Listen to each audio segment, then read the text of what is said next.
তিন শ্রেণীর ব্যক্তির বিরুদ্ধে আল্লাহ বলেন আমি নিজেই কিয়ামতের দিন মামলা দায়ের করব।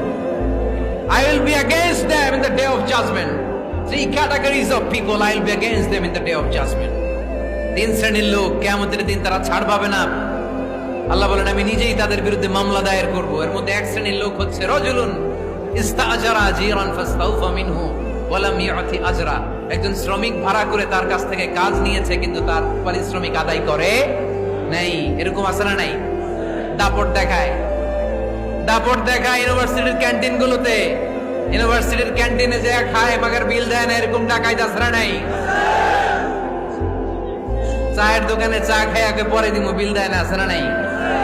দোকানে যে পণ্য কিনে বিল দেয় না, পরে দিমু, আছে না নাই? কিয়ামতের দিন আল্লাহ তোরে মাস্তানি ছুটাবে, চিল্লা এখন ঠিক কিনা?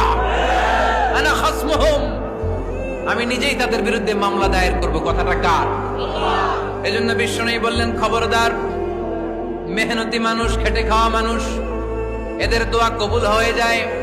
আতুল আজিরা আজরাহু ক্বাবলা আন ইয়াজিফা আরাকুহু। খবরদার, বিশ্বনবী বললেন শ্রমিকের ঘাম শুকিয়ে যাওয়ার আগে তাদের পারিশ্রমিক মিটিয়ে দাও।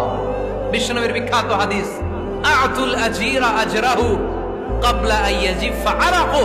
শ্রমিকের ঘাম মাটিতে লাগার আগে, শুকিয়ে যাওয়ার আগে তাদের পারিশ্রমিক মিটিয়ে দাও। কেননা তারা যদি বদদোয়া করে তোমার জীবনকে জাহান্নাম বানিয়ে দিবে কে?